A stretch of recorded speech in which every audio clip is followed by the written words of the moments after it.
We will be starting in a few seconds. Okay, I think it's time to start our webinar. So good morning, everyone. My name is Fernandez, and I'm a partner at and leader of the Latin American initiative of Gowling WLG.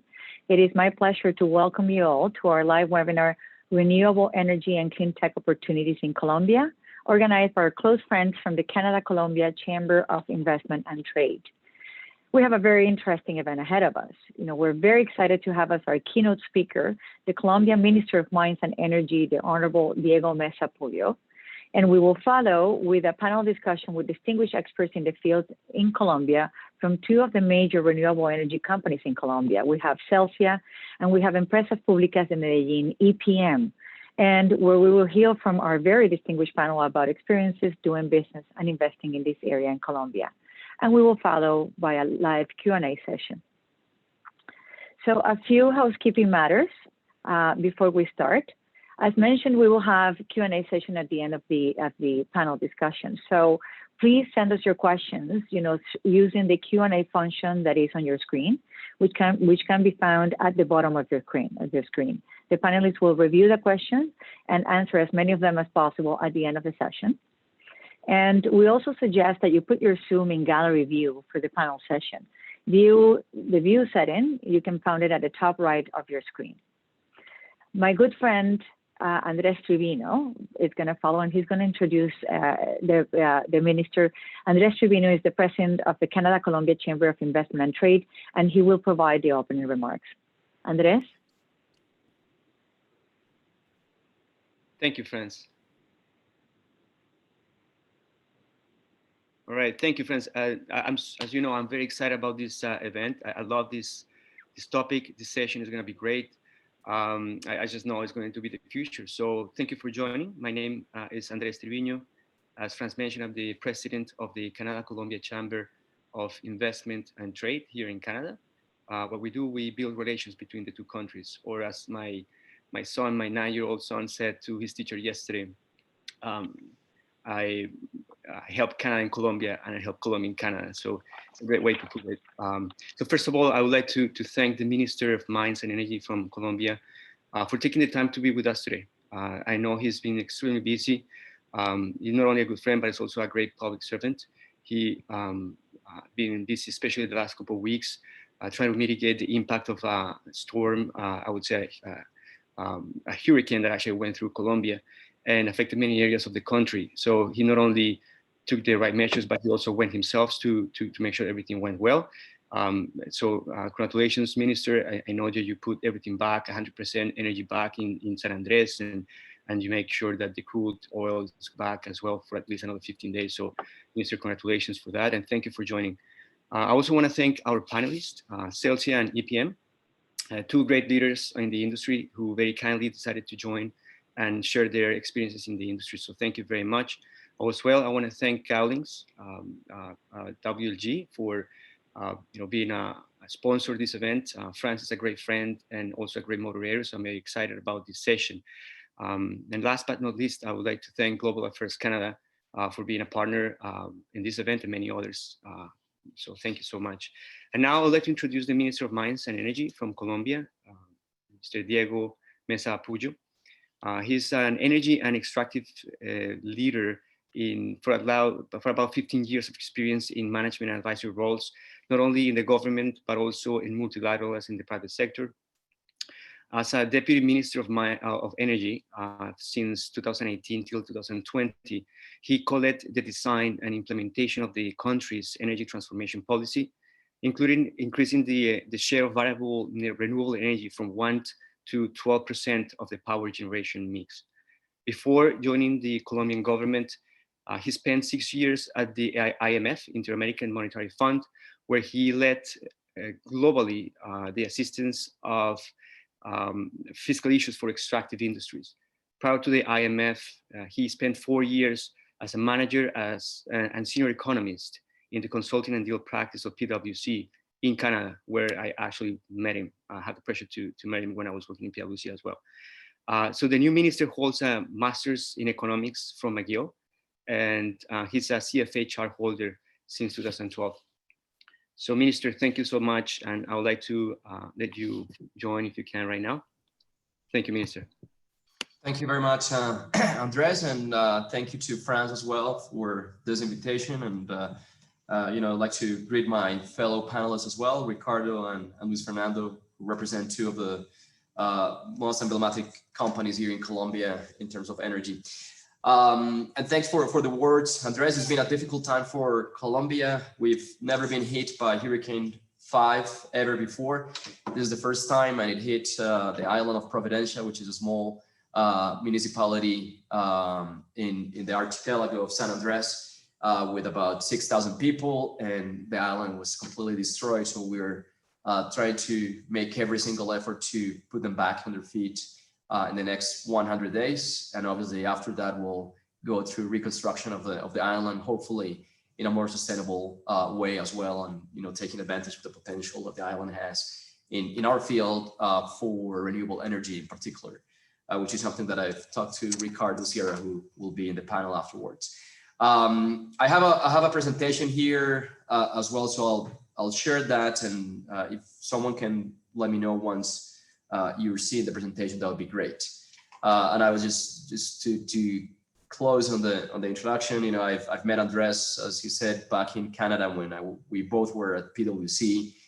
He was in the Toronto office, I was in the Vancouver office, and then I had the pleasure to work with Franz as well in a different capacity when I was at the International Monetary Fund.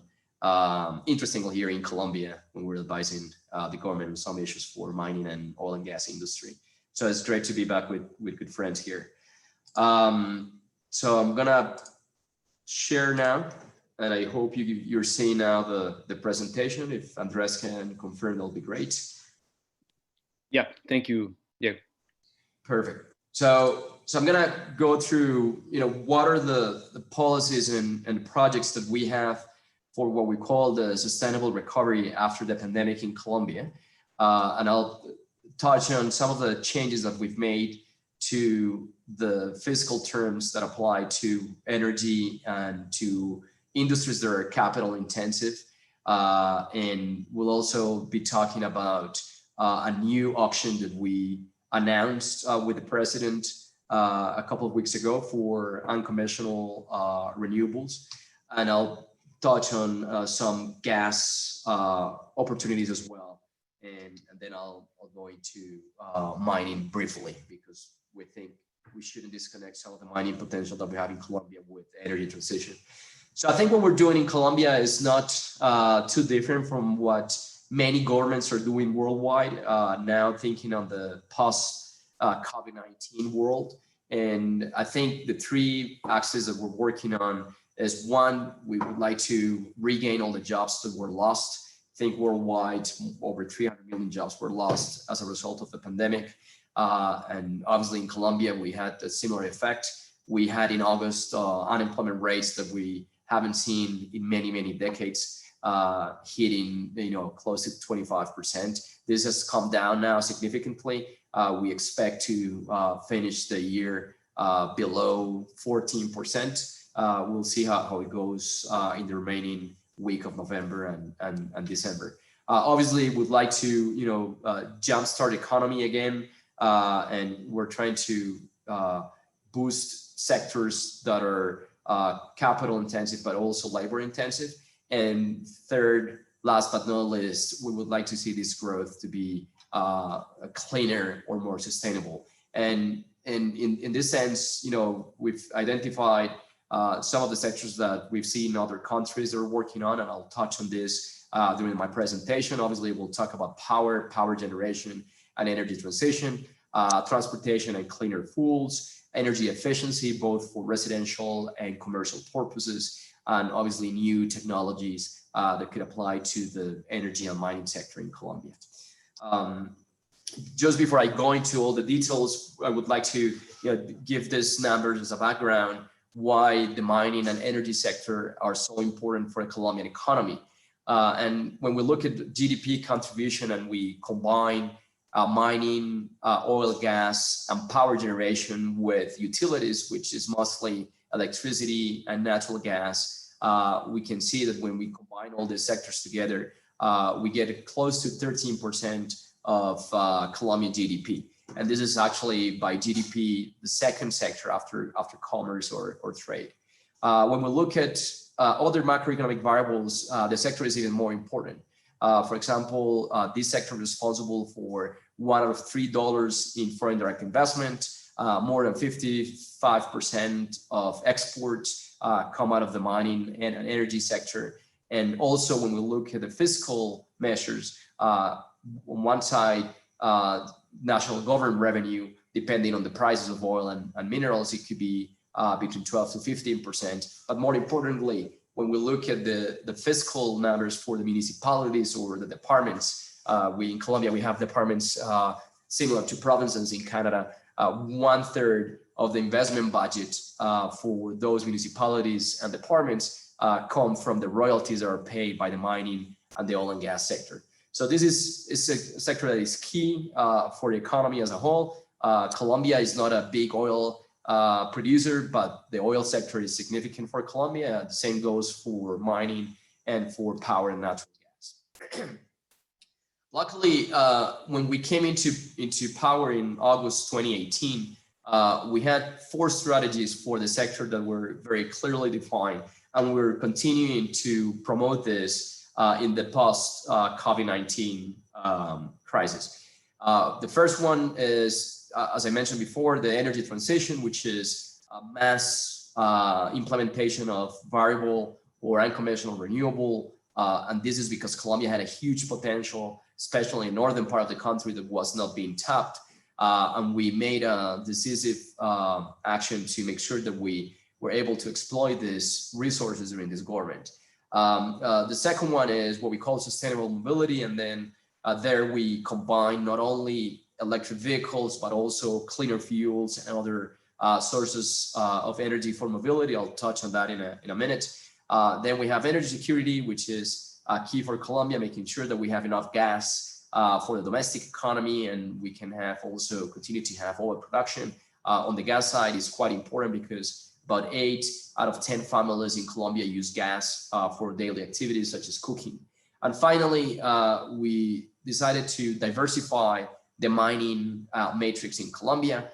Colombia has been a country that has relied significantly on coal as its main mining product, but we do have significant potential in metallic minerals in particular that we think are key for energy transition, not only in Colombia, but for the world as a whole. And obviously, this is all as well a frame within a number of commitments that we have on environmental side internationally, such as COP21 and Sustainable Development Goals. And all these policies obviously are in harmony with those commitments that we have. So before, early on when we started in government, in order to be able to achieve those goals, we made significant changes through what we call the National Development Law, which is basically where we put all our policy objectives and it becomes a law of the Republic. And we also complemented that with a Finance Act. And as I said before, the objective here was to provide incentives to make sure that all these industries were more attractive to foreign investment and private investment domestically as well. So I'll start with the Finance Act, which is on the right-hand side. And I think there are 3 aspects that are critical to comment here. First one, as you know, Colombia is now part of the OECD, but when we were looking at corporate income tax rates, we're not very competitive. So we decided to lower that gradually between 2019 and 2022. This year, the rate went from 33% to 32%. It will continue to go down and it will reach 30% in 2022. The second aspect that we did, which is I think is one of the most powerful ones that we've seen, and we already reaped some of the benefits, is that we decided that all the VAT, the value-added tax that was paid on the acquisition of fixed capital assets is creditable towards corporate income tax. So it's not deductible, but creditable, making sure now that any VAT that is paid on those investments, it becomes an advance payment of corporate income tax. So basically, we eliminated VAT for the acquisition of those fixed capital assets, and we do think this was significant because we were seeing that, especially in the industries such as mining and oil and gas, in which we should have VAT refunds for some of the projects, we were having some delays, and this basically deals with that problem. We extended this treatment to other small taxes as well, such as business taxes at the local level, and the transaction taxes, which is the 4 pesos for every 1,000 that you do on financial transactions. So it's a 50% credit in 2020 and 2021, but it'll be 100% credit in 2022 onwards. And that was, in the Finance Act, this was general for capital intensive industries, so it applied to energy, oil, gas, mining as well. But in the National Development Law, which is called the Pact for Colombia, Pact for Equity, we made additional changes to our policy to make sure that we attract investment into variable or renewable energy. So, for example, to attract and to level the play field for foreign investors, there was an uplift in investments in renewable energy or energy efficiency of 50% that was limited to 5 years. So basically, if you were to invest, for example, $100 in variable renewable energy, you were able to deduct from your corporate income tax $150. But that was capped for 5 years. And obviously, that worked well for some of the incumbents, but it didn't work well for new investments because you were not able to have taxable income in 5 years. So we extended this to 15 years, and this proved to be also a bold move. We also make, for example, VAT exclusion on acquisition of panels, solar panels and other equipment automatic. Before, it was a significant process to be able to get that exclusion from VAT or exemption. Now it's automatic. And then obviously the final one is that we made an obligation for the distributors of energy, electricity in Colombia to purchase about 8 to 10% of their portfolios for variable energy and renewable. All of this, I think, was quite successful, and I'll show some numbers in a couple of minutes. But this created a pretty good framework for investment in the three sectors that I'm responsible for. Now, with the post-pandemic, what we've done is that we've prioritized 33 projects in the three sectors that will be built or enter into operation in the next 3 years. 24 of those are energy projects, including transmission lines, and we'll talk about that in a minute as well. 8 mining projects, and to close 7 hydrocarbon projects. I'm not gonna spend a lot of time today on oil and gas, but I just wanted to leave a seed here, and this is another sector that we've promoted significantly when we came in August 2018. There were more than 5 years without any new exploration and production contracts in Colombia. And so far, we've signed now 31 new contracts, and we're closing on 4 more. So we expect to close the year 2020 with 35 new contracts, and we're doing another round in 2021, a 4th round. So I'll go now into power and gas specifically. So I was saying that what we did in those 2 laws actually showed that we were able to move the needle in investment especially in variable renewable. So with the 2 auctions that we did in 2019, we awarded 14 projects between wind and solar farms. They're worth about 2,500 megawatts of installed capacity. Just to put this in context, when we came in August 2018, there were basically 2 projects. One of them belonged to Celsia, who Ricardo, its president, is here, and another one was also by EPM, who's Mr. Estezabal is here. But I think the 2 projects, one wind park and another solar farm combined, were not more than 30 megawatts. So we went from 30 megawatts to now have awarded 2,500 megawatts of installed capacity, most of them in the northern part of the country. But the good news is that the potential is really, really significant, and that's why we'll do a second auction next year. So the investment in those projects that were awarded in the auction is close to 2.7 billion US dollars. Obviously, this requires investment in infrastructure as well, in roads, in water projects, electricity projects, in the areas of influence where the projects are located.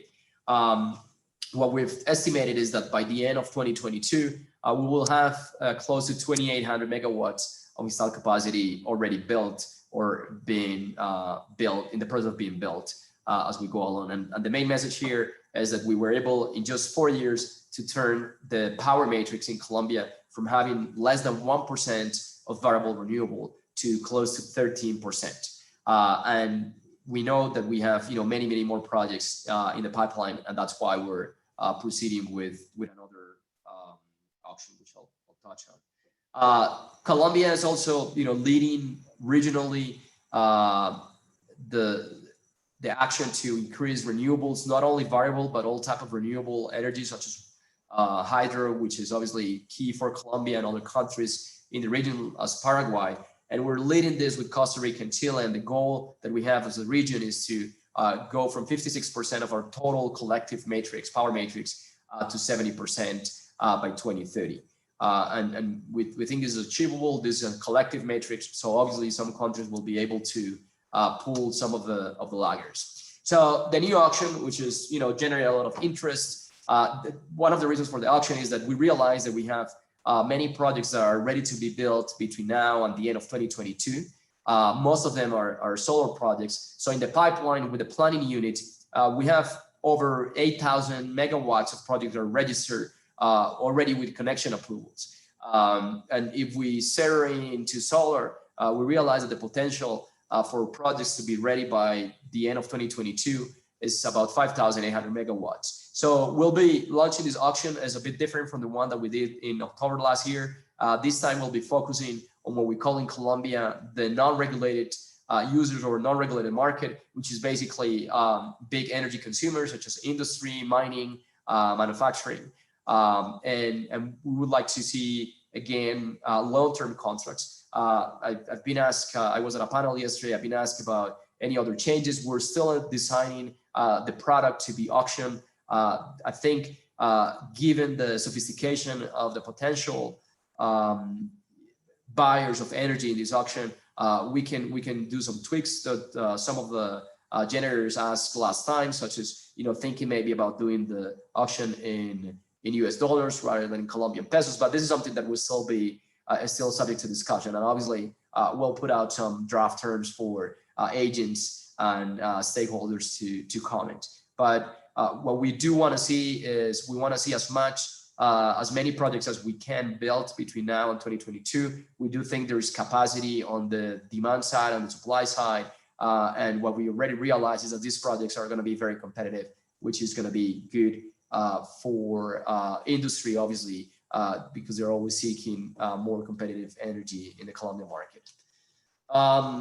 This will also come along with very large transmission projects as well. This is just a map. I'll leave the presentation behind so you can look into more detail. What we're seeing is that we will need to build about 800 kilometers of transmission lines over the next 3 to 5 years, and this project's probably worth close to $360 million.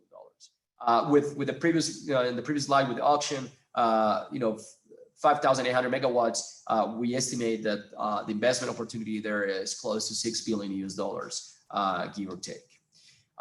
This is also being complemented with other actions that we're taking. We have a very ambitious goal for smart metering. We expect to cover about 75% of users by 2030. We already have regulation in place. We have other pieces of regulation that are being discussed at the moment with the agency in Colombia, but there's significant opportunity for this advanced metering infrastructure, which we think is the cornerstone for the digitalization of the Colombian electricity market. And to close on this, we have also the storage, the first storage auction in Colombia, and I think is probably one of the first in Latin America. We'll be auctioning about 50 megawatts of capacity in the northern part of the country in the Atlantic department to help with transmission lines and mitigate curtailment in the lines. This will already been published for comments, and the auction will take place in the first half of 2021, and we expect the project to enter into operation in the first semester of 2022. Obviously, this is one of the uses of large storage with batteries in Colombia, but we expect to look at other options down the line as well. Now, moving on to sustainable mobility, which I mentioned before. Here, we also sanctioned a loan on electric vehicles, which is about a year and a bit old now. And what we see now is that some of the incentives that we introduced are really paying off. In 2019, Colombia led sales of electric vehicles in the region, and we led by far, even coming ahead of countries like Chile and Dominican Republic that have worked on incentives for this type of vehicles. We reduced the VAT, we eliminated tariffs, we give other discounts to make sure that this sector becomes very, very attractive for our citizens. And what I can tell you is that in the first half of 2020, even after leading sales in Latin America, the first half our sales have grown by 83%. So we expect to close 2020 again as leaders in dedicated electric vehicles in Latin America this year. And we've complemented this with other actions. So for example, we now have higher mix of biodiesel with our diesel fleets for cargo. The regulatory mix is 10%, but we open up programs in which private agents can ask for higher mix up to 20%. And we already have over 800 trucks in Antioquia, which is one of the partners in Colombia that are using this. We're also, looking at other incentives for natural gas for small and large vehicles. But what we've seen is that the natural gas vehicles fleet has also increased significantly over the last 2.5 years. And to close down on power and natural gas, we just issue what we call our natural gas supply plan for the next 5 years. There are a number of infrastructure projects that will be bid over the next 5 years. I'll just want to mention the first one there, which is the second regasification terminal plant. This is because despite the fact that we have significant potential in oil and gas offshore and in unconventional resources, we do see a need to have a second regasification plant for the time between exploration and production for those projects. We already issue preliminary tender documents for those. We got comments, and now the tender is open. We expect to award the plant in the first half of 2021, and it will be a project that is probably worth $400 million US. There are a number of other infrastructure projects in the gas plant, which I'm happy to share with you, but I'll just close there.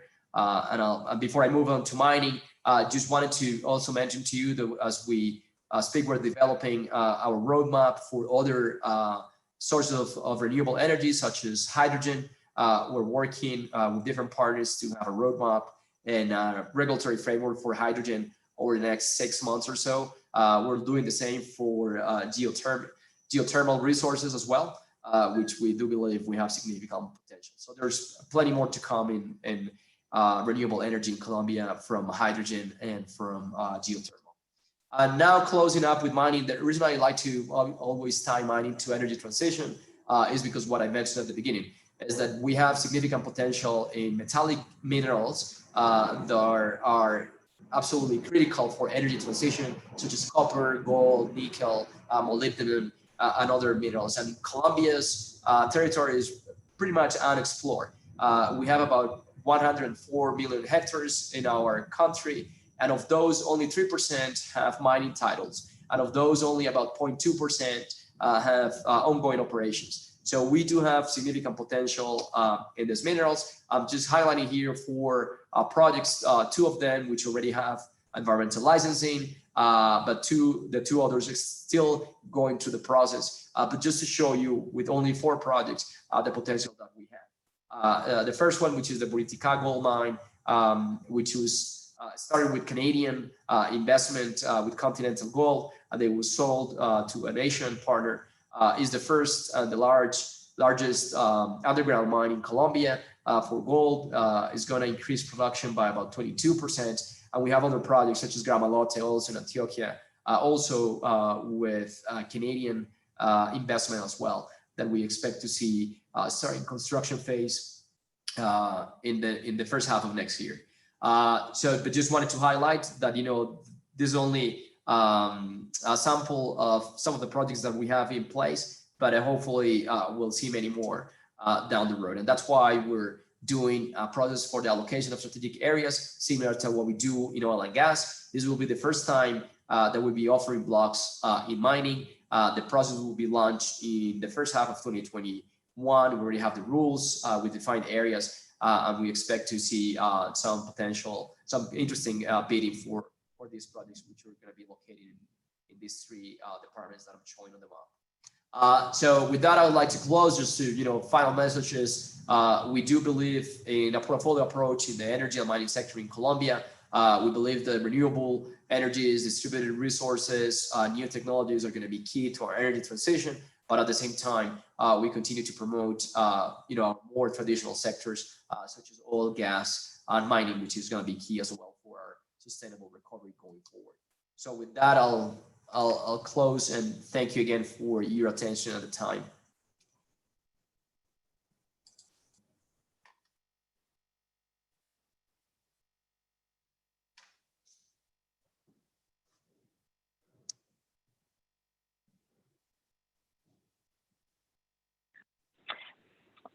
Thank you very much, Minister, for what a fantastic presentation. As I can tell you that as a big fan of renewable energy and Colombia, it is fantastic to see the leadership and the vision that you're putting in your job, in your programs, and how Colombia is taking ownership and is becoming a leadership in the area. So that was fantastic. And we thank you again. I want to echo again the comments from Andres. We know you're very, very busy. This was a very challenging time for you. So we want to again thank you very much for joining us this morning. And again, for everything that you're doing in the sector. Thank you, Francis. Wonderful. So now after that fantastic presentation, and I have to say that I thought it was incredibly energetic, inspired, and really, really, really encouraging for everybody in the region and for everybody interested in this area. I think it's time for me to introduce our distinguished panel. We have Ricardo Sierra Fernandez. So Ricardo Sierra Fernandez is the CEO of Celsia, and Celsia is a Colombian utility company that focuses on generation, transmission, distribution, and sale of electricity in Colombia and Central America through hydroelectric, solar, and thermal power plants. They serve residential, commercial, industrial markets. Mr. Sierra has a very long career that started in the financial sectors and followed by investment banking, CFO positions, and he is now Celsia CEO since 2015. I think it's important to mention that Celsia is part of Grupos Argos and is Grupos Argos energy business operating in Colombia, Panama, Honduras, and Costa Rica. We also have joining us this morning Luis Fernando Aristizabal. And Luis Fernando Aristizabal is the head of the Center of Technical Excellence at EPM. EPM is Empresas Públicas de Medellín and is the largest utility company in Colombia that provides electricity, gas, water, and sanitation services in Colombia and generates electricity through hydroelectric power plants, wind energy, biomass or agricultural waste, solar, and geothermal. Luis Fernando is responsible for the engineering, technical studies, assets management, technical standards development, and technology innovation for the different business units within the company and has more than 30 years of experience in the industry. Welcome, Ricardo. Welcome, Luis Fernando.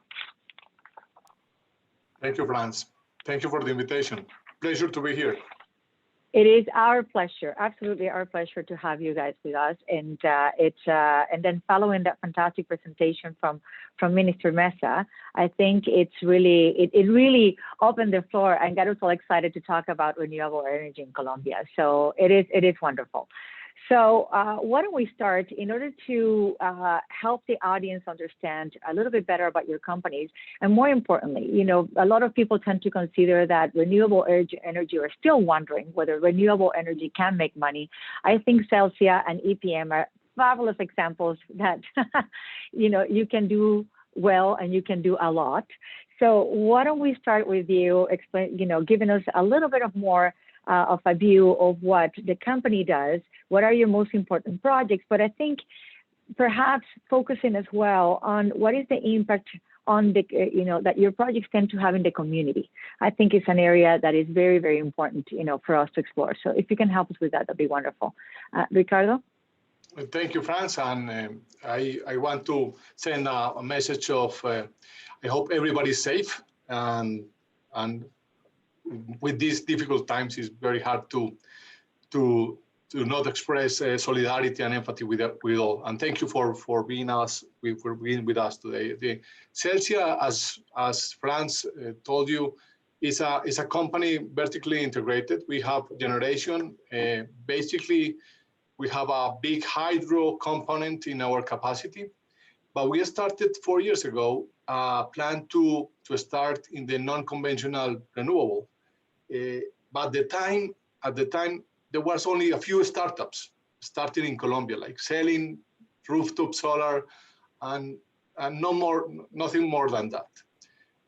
We decided that we should get into this business. And the industry in Colombia was very shy with these technologies. I don't know why. But we decided to go completely into that. We built the first 10 megawatt utility scale. It's very, very small, but that was our first experiment. And now, 4 years later, we have more than 50 megawatts in solar in Colombia. And also we have more than 170 megawatt in rooftop solar with commercial. And we have projects that are going to start construction next year of more than 625 megawatts of solar. So that's what is happening in Colombia. And I think Minister Diego was very clear with that, is that we are in the middle of a solar revolution. Everybody's talking about solar here in Colombia. Residential, commercial, industrial, and utility scale is fantastic. And in order to accomplish that in Celsia, we had the best partners. We have Cubico Sustainable Investment, which is owned by two of the major Canadian pension funds, PSP and Ontario Teachers. And that's what helped us to have the capacity, the financial capabilities, to have this fantastic pipeline of solar projects. And also we are developing, Minister mentioned the first auction that was a complete success. And we were the only Colombian company awarded with a project in Guajira of wind. We're going to build 330 megawatts in a couple of wind farms in La Guajira, which is a perfect place for, it has, I think there are like 5 very interesting places in the world with extraordinary winds, and Guajira is one of them. So it's a fantastic place with a fantastic resource, and we are so happy that we are developing those projects. So that's basically what we are doing, France, in terms of renewables here in Colombia. We are very happy that we started early, and we are trying to keep the leadership that everybody is getting into this space. So it's going to be fun. The race is going to be fun. That is wonderful to hear. It's very exciting. I agree. And maybe we can have Luis Fernando. Luis Fernando, can you perhaps, there you are. Okay. Hi, Luis Fernando. So Luis Fernando, you want to give us your perspective from your company as well? I think it will be very good to hear from EPM perspective. Thank you. First of all, good morning to everybody, and thank you for the invitation to this event and to the panel. I would like to say hello to Ricardo. I don't know whether the minister is there, but I would like to say hello and to thank him for his presentation as well. Well, first of all, I would like to say that EPM is a state-owned company 100% belonging to the municipality of Medellin. We are now 65 years old, although we have about 100 years of tradition. And I would like to say that when the municipality spun off the public service and the utility services into EPM, it just put an equity equivalent of today $18,000. And it hadn't put any other equity investment in the company throughout the life. And now we have been giving the money back as profit to the municipality in order to support all the social progress and the social investment that the company does. Having said that, I would like to say that, well, EPM is also an integrated company in the energy sector. We serve water, sewage, natural gas, electricity. We are in the whole value chain of the electricity industry, from generation through transmission, distribution, and commercialization of energy.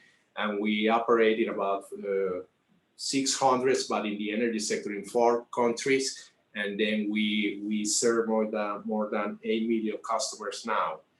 It is important to mention that we recently purchased a company in the northern part of Colombia, and we are going to be an important supplier in the Caribbean region of Colombia as well, where we have big challenges over there. As to the projects and the clean technology record of EPM, I would like to mention that we developed the first wind farm generating project in Colombia about 20 years ago. It was a pilot project. It was built in the northern part of the country as well, in La Guajira, where the conditions were perfect, as Ricardo said. And then the project was successful. It was the first experience, as I said, in the country many years ago. And we are now in the process of the decommissioning the project and dismantling of the project in about 2 years. And it was quite successful. In the field of technologies, I would also like to mention that we entered about 20 years ago as well in the natural gas business and development of a network to supply natural gas to the city of Medellin and the surroundings of Medellin. It was a very successful project as well, and it had a very important social impact because it allowed people to have access to a more efficient and less costly way to supply its energy demand in the households as a whole. Andres told me to talk a little bit about the important project that we had in other sectors. I would like to mention a project that is very important that has to do with clean technologies and because of its social impact as well. And it was the cleaning of the river Medellin that goes through the valley where the town is located. And it's a project that we've been developing for the past 60 years with the help of the multilaterals and many financial institutions. We have invested a lot of money. And I would like to mention that we have 2 big plants that clean the river Medellin. The first one was commissioned in the year 2000, and the latter one was commissioned recently, about 1 year ago. And we have a capacity of treating wastewater in the city of about 84% of the total sewage water that produces the city now. And then we have a capacity up to 6 cubic meters per second of treatment. That's a very important project too. As to the projects that we have for the future in the technology field, I think we have a big challenge, as I mentioned, in the northern part of the country where we are operating a new company there. We have to improve a network in order to be able to accommodate. We have a demand of up to 4,000 megawatts of renewables in that region of the country. And that's going to be a big challenge for the network, for the grid, because we have to update the grid in order to be able to accommodate all these new energy and renewables that are being demanded in the area. We also have a pipeline of projects in renewables of about 600 megawatt projects that we are developing with a partner right now, and is expected to be committed in the coming 2 to 3 years, which is going to be very important. Mostly wind farm in the northern part of the country as well, 200 megawatts, and some other projects which are going to be solar farms that are to be commissioned in the coming 2 to 3 years. These are the most important projects that we are working now. This is the record of the company in the clean technologies area. I will add that there are many other things that I could talk about, but I think that's the main thing that I could tell you about EPM. No, that's wonderful. Thank you, Luis Fernando. So it's interesting because you did talk about a gamut of of items. Ricardo, you mentioned that right now solar is the big thing in Colombia. Right now, that everybody's really excited about solar. What is the second or third, source of clean energy that you think is also interesting, or is really grabbing the attention, or is the best opportunity in Colombia in addition to solar? I think, France, as Luis Fernando mentioned, most of the incumbents here in Colombia, we have projects in Guajira now in terms of the wind technology. And Right. I think everybody's working very hard on that. And there are many challenges in that region to complete the projects, especially because there is a very interesting cultural sites, so many different communities. So the process of getting the permits and getting the social license is going to be a real challenge, because they need to understand the technology and the relationship with their companies. And they need to see, as you mentioned in your first question, they need to see how they're going to benefit and don't lose their cultural heritage. So it's a very interesting thing that we are trying to do. I have seen, I have been witness of the different things that the different companies are doing, and it's fantastic. I think if we can accomplish that, that's going to be a big transformation for La Guajira. That's something that is we are all pursuing. And I think the elephant in the room could be storage, because as the minister mentioned, the problems here in Colombia with all this solar is we don't have interconnection. We have like a gold race. Everybody was asking for permits to interconnect, but most of them were basically developers with other projects. So they were trying to secure to be the first in line. So now the government has issued a new set of rules that will create a new dynamic. We need to see how that goes. But in a parallel line, the advance in the storage technology is creating a new way to see the solar. Because if we can do that, we can create a different set of assets throughout the country. And we are expecting how the new auction of storage for the Atlántico region will go. We are trying to participate on that. But basically what we have seen is the storage price goes down. We have plenty of solar resource here in Colombia, and it will create a new dynamic. No, that's very interesting you mentioned that, because one of the things that actually the minister mentioned in his presentation was about mining.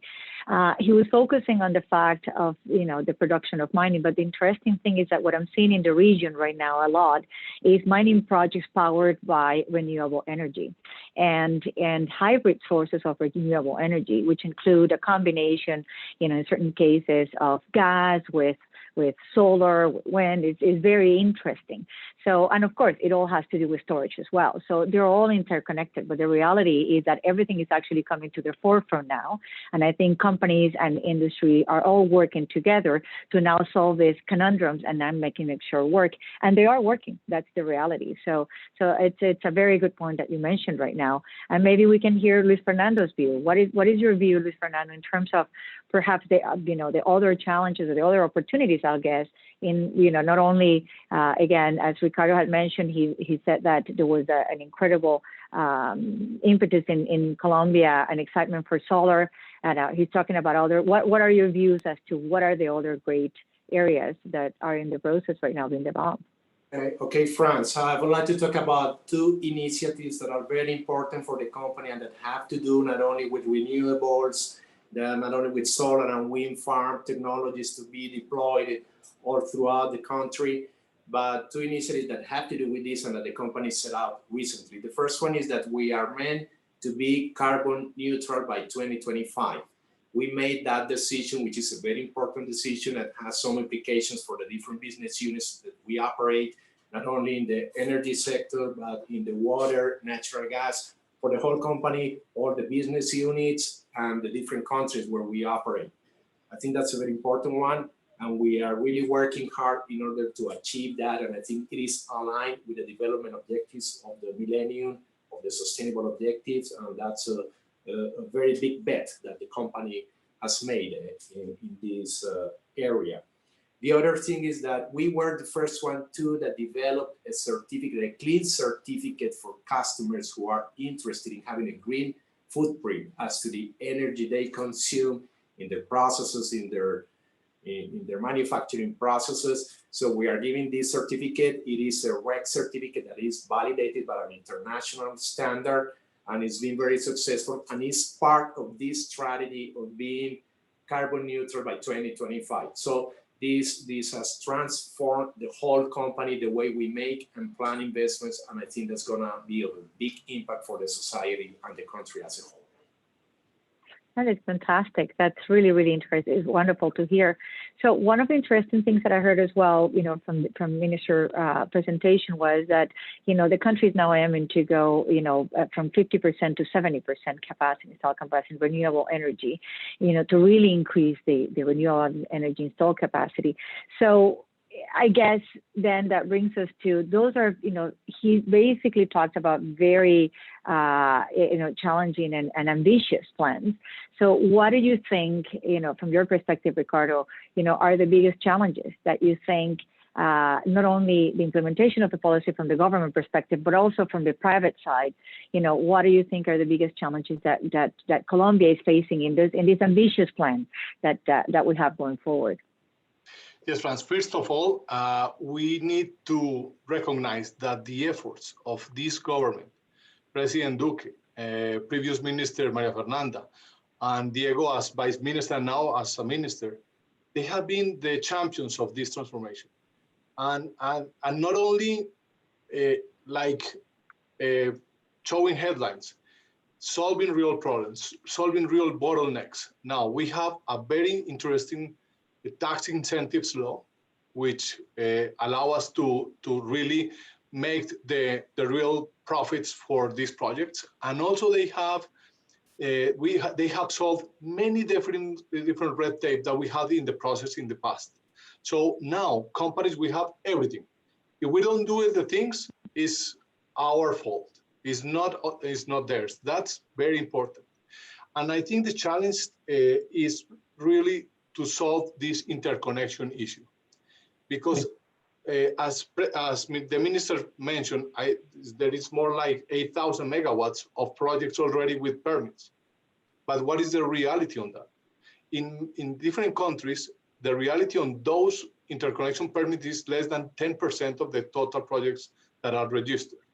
So we need to move that and allow the companies that are really with the projects to have the permits and start making the investments which are really needed now in Colombia because of the pandemic. But I think that's a major concern. I think technology, access to capital here in Colombia, you will have a lot of friendly business environment. So there is no reason to achieve that goal, Franz. That's very good to hear.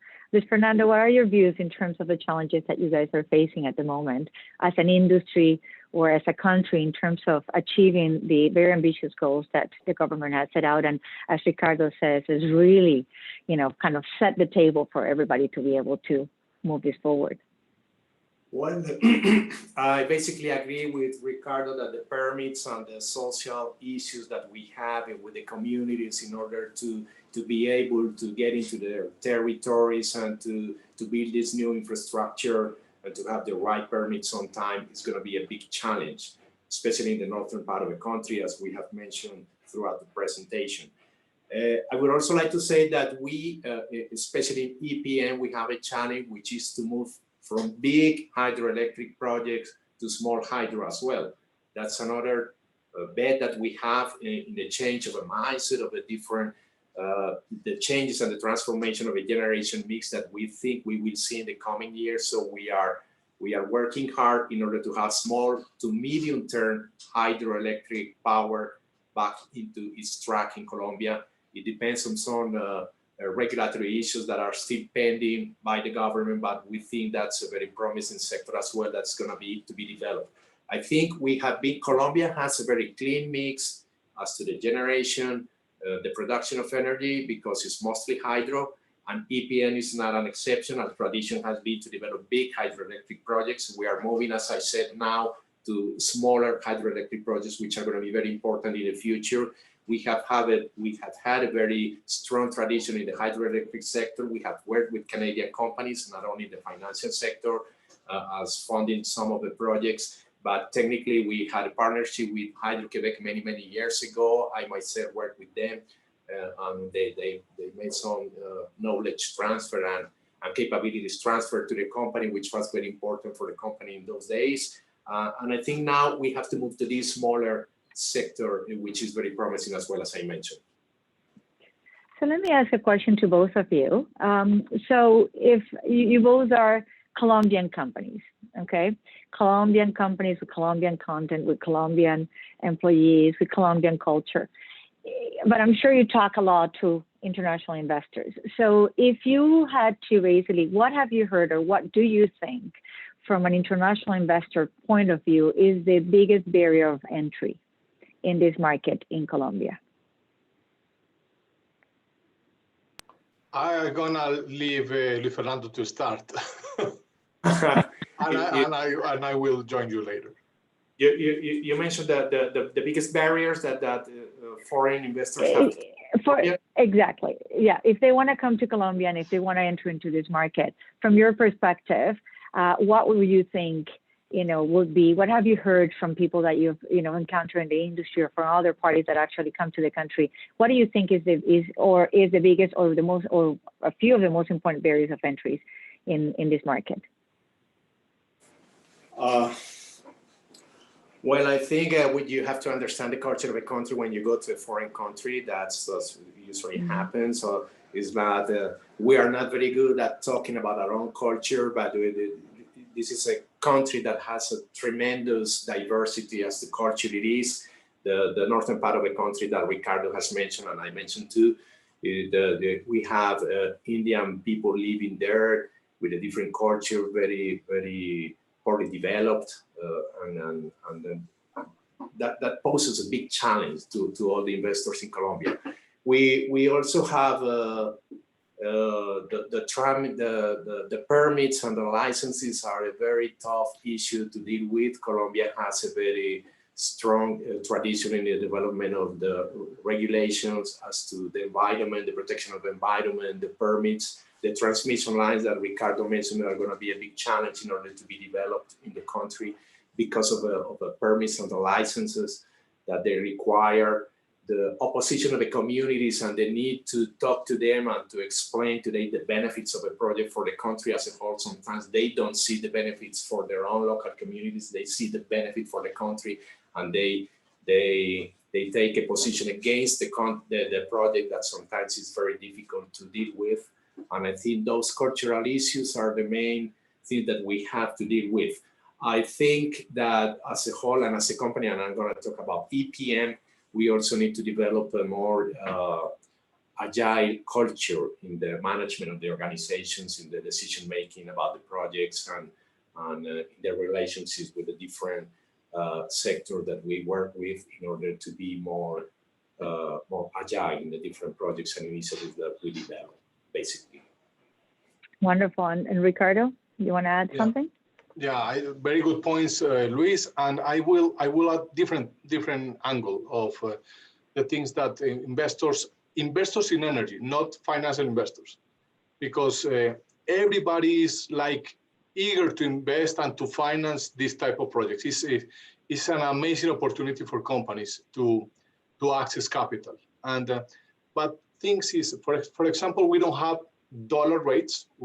I have seen in the chat many questions about the price in dollars, but basically we have a Colombian pesos denominated industry here. So when we have the first auction, that was the main concern, because too many developers, too many companies want to get into Colombia, but they don't have they don't feel good with this Colombian peso denominated long-term contract. So I think that's a key. But that's very difficult to change because the we can't pass that risk to the customer, to the client. So that's something that the government has been very, very strong about it, and we support it because we have a very, a very flexible dollar rate. And the other thing is that we don't have, the regulation is in a process of getting to hourly rates. We don't have that in Colombia. We have like a single block. And in the auction, we have two different, I don't remember well, two different blocks. So solar and wind can compete in different sectors, but that was an advancement. But we don't have that developed in Colombia. And it's something that we need to develop very, very soon in order to attract more interest in projects in Colombia, because it's an advantage for the incumbents, because we have a strong generation, we have a strong commercial clientele. So we have everything. So the newcomers they have really different difficult times to get. I think those two are one of the major concerns, and always the rule of law. So we have a very friendly environment, but it's too complicated, and we can do more, Minister. We can have a simpler, not that bureaucratic government to get everything in place. So that will be well, I gotta tell you, I've done businesses in many Latin American countries, and you guys are at the top in many areas. So, and these new regulations and these new framework that the minister talked about, it is a very excellent base for development. And the country is in change and is opening the doors and is setting out the rules. And I think it's a country that absolutely, like every other country for foreign investors, absolutely getting acquainted with the culture is a big must do. And then understanding the economics as well of the country are very important.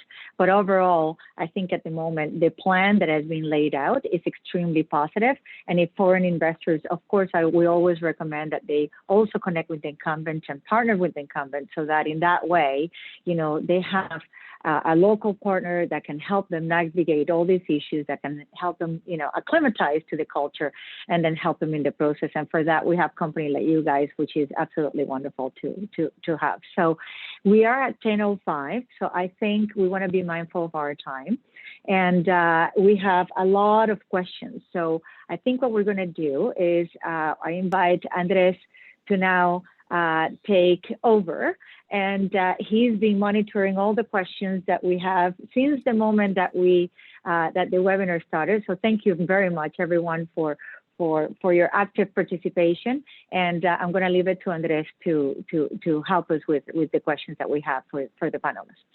Super, Franz. Thank you so much, Ricardo, Luis, and obviously, Minister. Thank you very much for your presentations. I'm going to go through some of the questions. Feel free to answer whoever considers more appropriate. This is very general.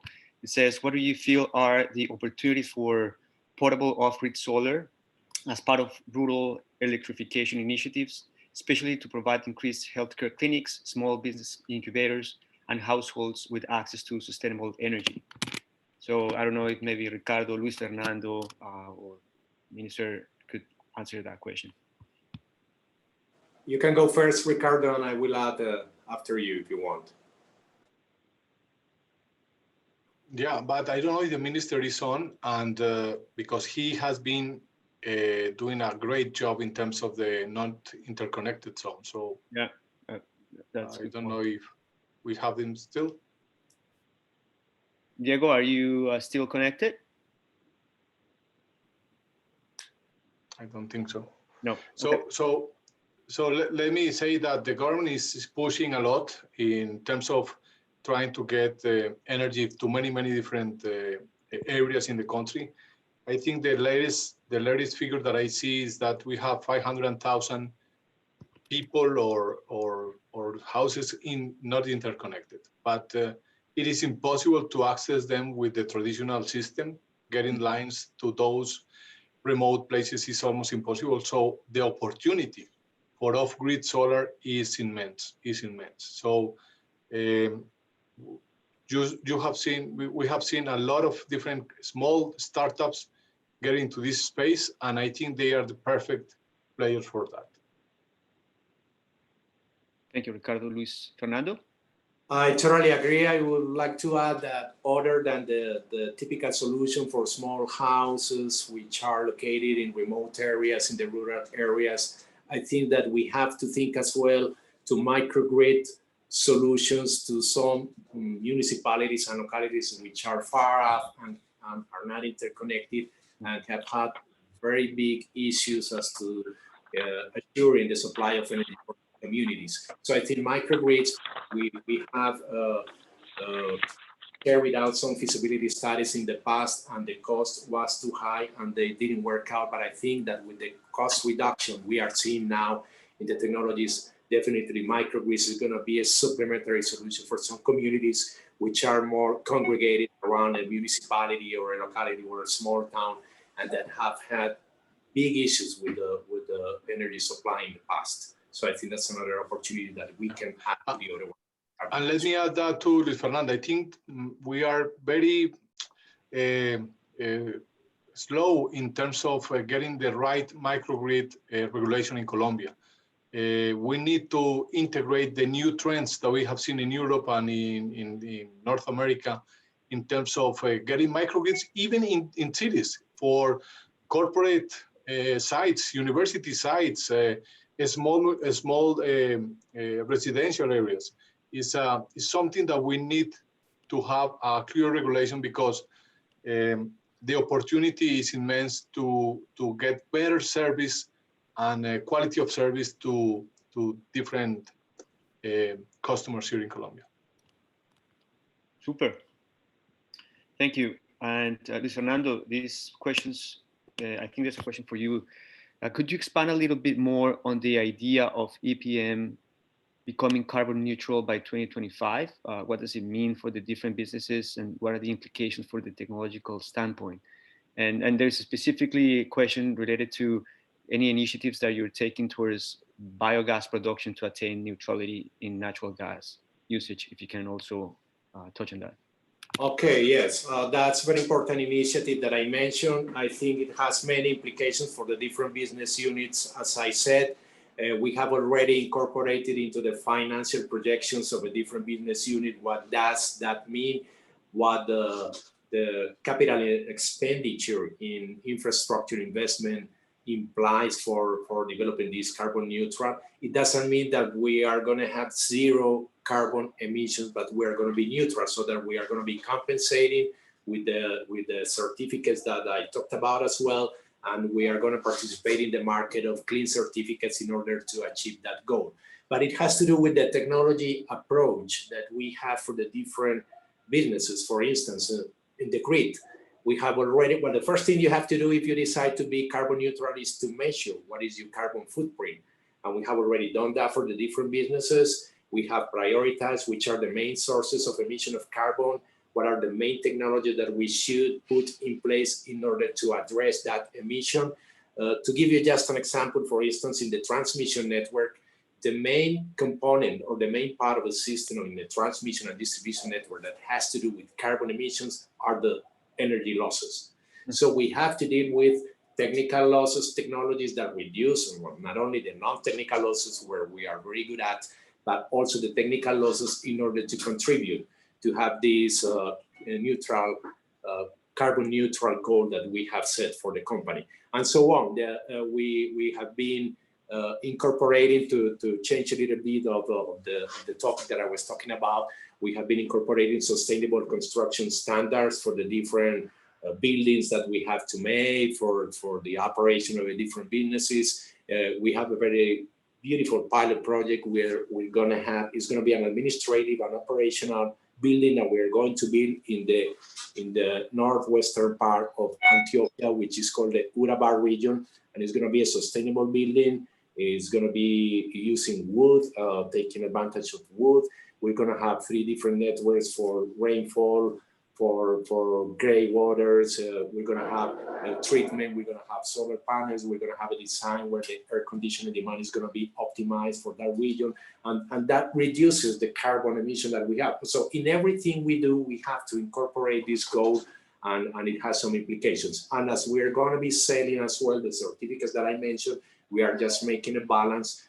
What do we have to invest in addition, and what are we going to get from these certificates by achieving this goal? Excellent, Fernando. But biomass is abundant in Colombia, right? From agricultural research, like wastewater treatment plants, and it's EPM considering using biogas for raw material for renewable natural gas as well? We have carried out a number of feasibility studies for the solid waste business that we have. We basically collect and dispose of the solid waste of the city of Medellin, and we get some disposal of other surrounding regions of Medellin as well. And then we have been carrying out studies with different partners as to how to take advantage and to add value to these methane gases and all the things than the biomass that we have in the landfill that we operate. That's one of the things we have been working on. There is a project now going on that we have in one of the wastewater treatment plants where we produce methane, and we used to have this gas we capture this gas and we use it in generating electricity. Now we carried out another feasibility study, and we're going to clean the gas and to reinject it in the natural gas grid back again, and that proved to be the most efficient way to take advantage of this gas. And there are some other projects of biomass that we are studying now. Basically, there is a big project which is underway now, although it is in the feasibility stage as well, which has to do with taking advantage of the wood debris that we get in one of the biggest reservoirs that we have.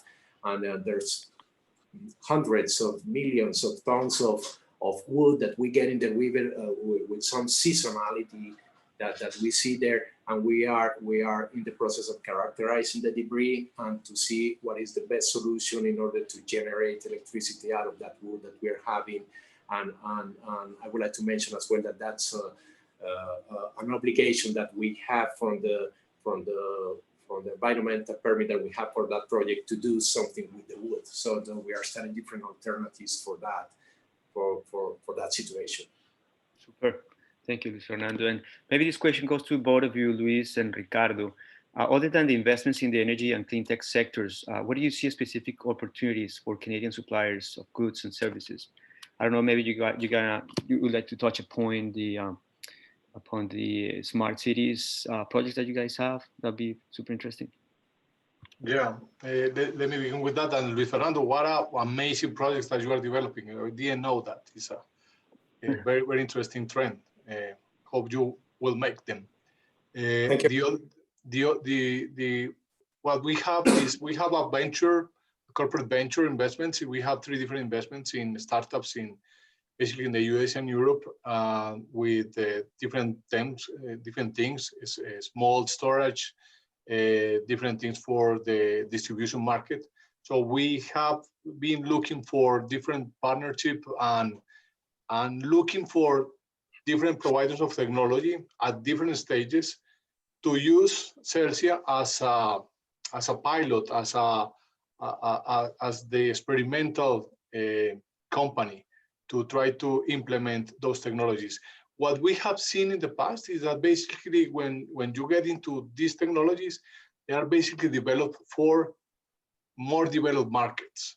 95% of our clients here in Colombia are in the low income socioeconomical status here in Colombia. So they pay less than $15, $20 per month for their bills.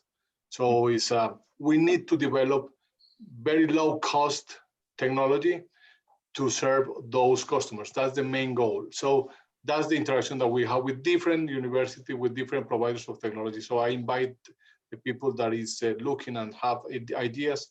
We will be more than happy to discuss them. Super.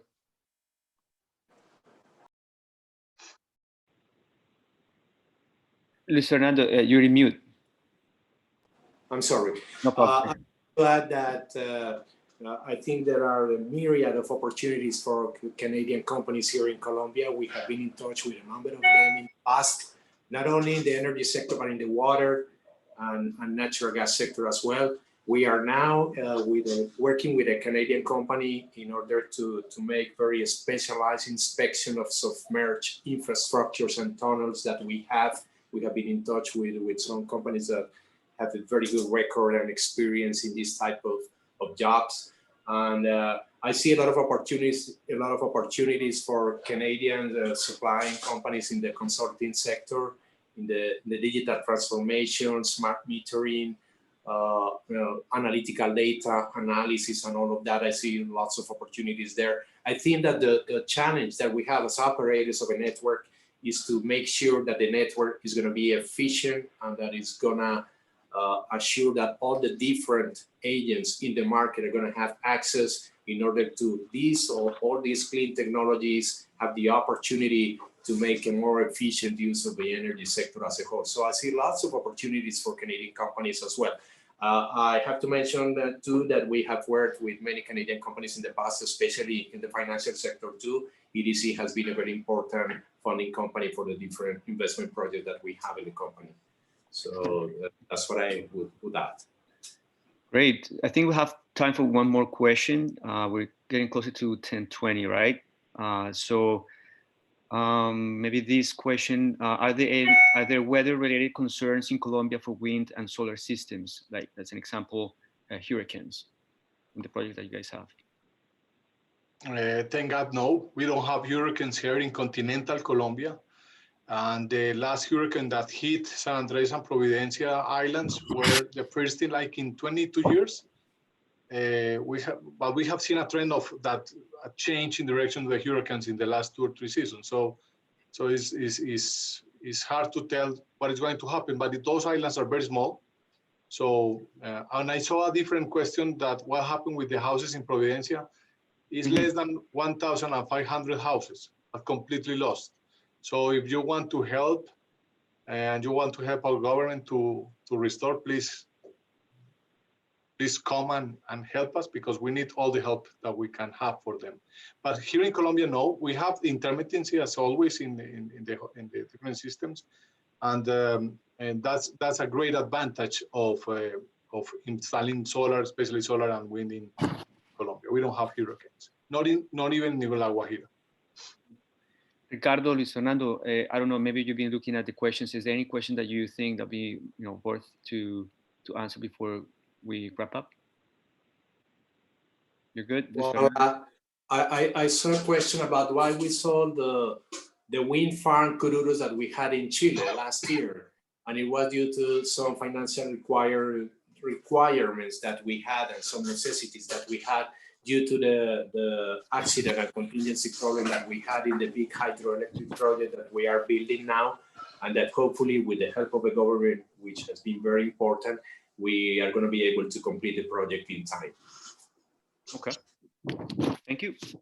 I think this is basically what we wanted to accomplish today. I'm very excited and very happy. Thank you for everyone for joining, for sure. I want to thank the minister. I don't know if he's connected, but great presentation. Likewise, I want to thank our panelists, Ricardo, Luis Fernando. I learned a lot from you today.